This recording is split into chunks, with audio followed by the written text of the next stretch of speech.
Entrelinhas. Vou começar a fazer esses vídeos assim, mais entrelinhas, porque acabo devocionar e eu acabo passando um pouco para conversar com vocês aqui do. Eu acho que eu vou postar mais só no YouTube mesmo para manter uma frequência. E o que eu vim falar com vocês aqui do YouTube é justamente sobre algumas coisas que eu tenho visto passando na timeline, passando sobre como esse processo querendo postar devocionais assim de manhã. E eu tenho falado muito sobre pregações de Jesus. E tenho comparado, querendo ou não, acaba chegando nesse momento que você vai comparar o que eu tenho postado com as coisas que os outros têm postado no mesmo horário.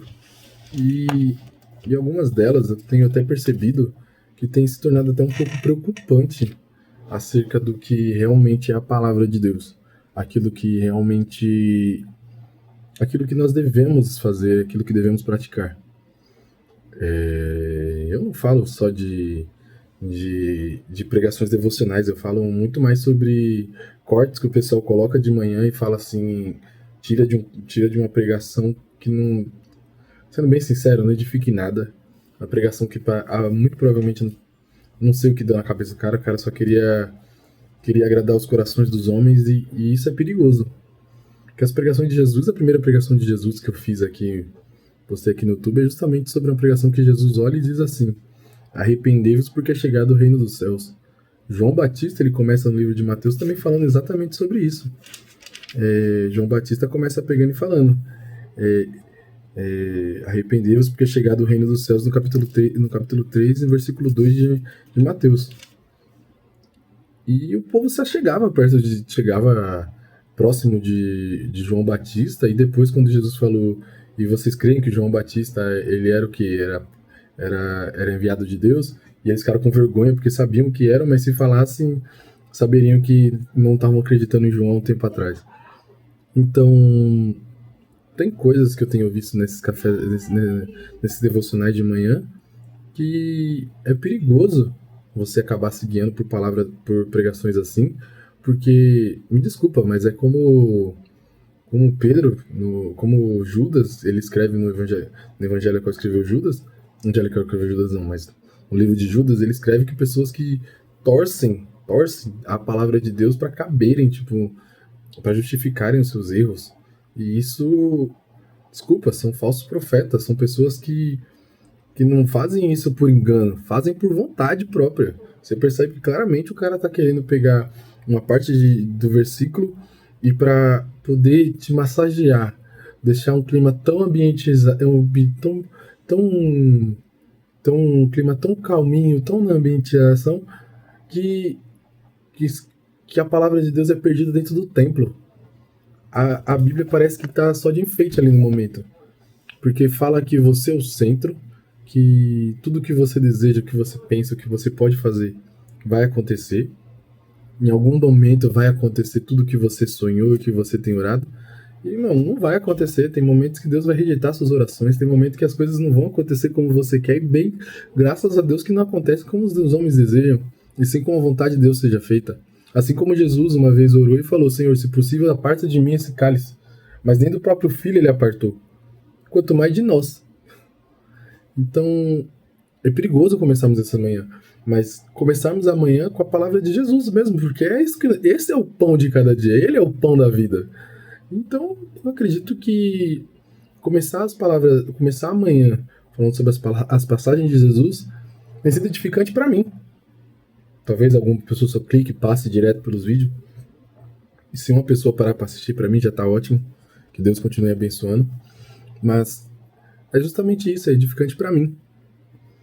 Porque as passagens de Jesus são passagens duras. Jesus começa pregando no Evangelho de Mateus, a primeira pregação de Jesus falando para homens, ele fala: arrependei-vos que é chegado o reino dos céus. E a multidão se aproximava dele porque sabiam que era aquilo que mais desejávamos, o reino dos céus. E arrependimento é isso, transformação, mudança de comportamento, mudança de pensamento, mudança de atitude. Porque, desculpa, é isso, é como acho que é Pedro que fala, assim como agora pois sou como recém-nascidos na fé. Que é isso, você, assim como a mulher em Samaria não sabia quem adorar, mas quando conhece o Messias, ela vai adorar o Deus certo, o Cristo. Ela fala: ele é o Cristo, aquele que nós esperamos. E quantos mais acreditaram quando Jesus começou a pregar?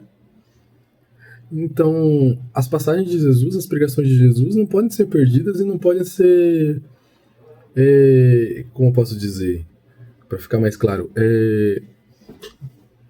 deixada de lado. Eu acredito que elas têm que ser o primordial da nossa fé. Temos que acordar de manhã, eu acredito realmente que acordar de manhã, arrepender-nos porque é chegar no reino dos céus e começar a trabalhar feliz. Porque ultimamente eu tenho visto cristãos se perdendo por coisas bestas. Você fala assim, meu, não faz sentido entrar em rodas de conversas tão que não cabe mais um cristão estar participando. Não cabe a um cristão participar de rodas tão falando de coisas tão pesadas assim, que você vê que o cristão participando, brincando, e você fala, meu, não faz sentido você estar no meio. O ímpio já não se incomoda com o cristão mais. E cristão agora virou um rótulo do que de fato o que é ser um cristão, entendeu?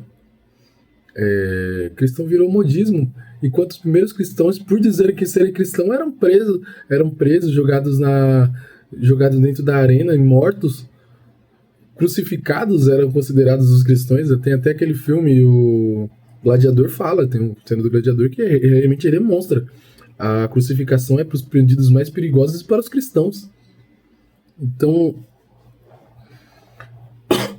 devemos lembrar disso e que ser cristão é um motivo de honra e de muito orgulho. E hoje, no culto de doutrina, na minha igreja, justamente falou sobre isso. Acerca de somos embaixadores, somos representantes de Cristo na Terra. Que tipo de cristãos somos nós que ouvimos uma pregação que diz que você é o centro e de Jesus você é o centro? Você, amigo, em uma pregação dessa você pode até parar. Você para, fecha, vai embora. Sai da igreja e fala, meu, não tem como falar isso. Deus amou o mundo de tal maneira que enviou seu filho. Ou seja, o pecado foi tão grave que não tinha o que fazer. Ele teve que morrer na cruz do Calvário para dar uma possibilidade de arrumar uma porta estreita e um caminho estreito. Não tinha o que fazer. Era esse. E o próprio filho pediu, se possível, afasta de mim o cálice. E nem o cálice foi possível afastar. Então, nessas entrelinhas que eu comecei a falar, justamente no capítulo 3, Bem-aventurados os pobres de espírito, isso tem me falado muito, por exemplo, comparado os meus devocionais com os de manhã. Os devocionais com o que eu tenho visto. E não penso em mudar, não vou mudar nem tão cedo. Gostei, mas provavelmente eu vou acabar me adaptando e aprendendo um pouco mais. Eu até tô tentando adaptar o horário que eu vou começar a fazer esses devocionais pra ver se dá certo. E tentando postar isso aqui no YouTube pra ver como é que vai ser. Começar a ter uns vídeos no YouTube também, porque, querendo ou não, eu falo pra você, é edificante mais pra mim. Talvez se alguém quiser assistir, louvado seja o nome do Senhor, fico muito feliz. Mas se ninguém vê também, amém. Eu estarei fazendo muito mais por mim. Porque até para que, caso alguma pessoa acabe caindo aqui de paraquedas, tenha alguma coisa, um alimento da palavra do Senhor que possa alimentar. Porque vale a pena conhecer a palavra do Senhor, vale a pena se sentir alegre, ouvir, arrepender-vos, porque é chegado o reino dos céus. Isso é muito importante. Existe uma nova morada, eu vou para o Pai, e vou lhes preparar lugar. Tem morada pronta. Entendeu? Não merecemos nada. Ele que proveu o próprio Cordeiro para si, o próprio Cordeiro. Ele ressuscitou no terceiro dia. Ele entregou o Espírito ao Pai. E rogou ao Pai para não deixar nós como os órfãos. E tem o Espírito Santo habitando em nós. Então, é motivo de muita alegria. Então, não precisamos de fazer tantos artifícios para trazer a presença. Eu vejo que a gente...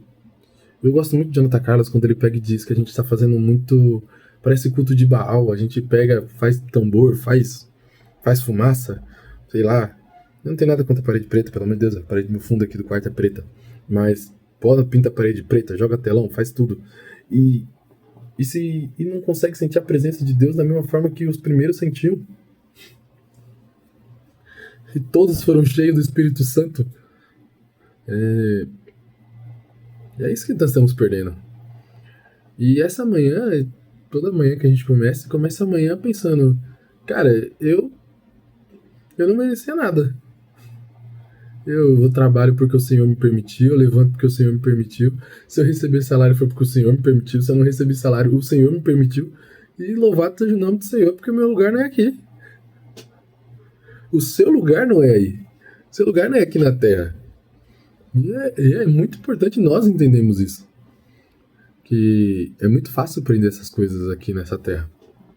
Ficar preso com essas coisas que passam. Que é muito. É muita informação jogada muito rápido. É muita informação querendo te pegar, por exemplo, olha, Deus é amor, então você pode fazer o que quiser, que Deus é amor, ele vai perdoar. E não é bem isso, se você fizer desse jeito, ele vai te castigar. Entendeu? O evangelho é isso, é coisas tipo, o, o, o impossível aconteceu, esse é o evangelho, o impossível aconteceu, Deus enviou seu filho. O impossível aconteceu, Deus amou o mundo. Mesmo o mundo pecando contra ele muitas vezes. Então que Deus te abençoe e uma.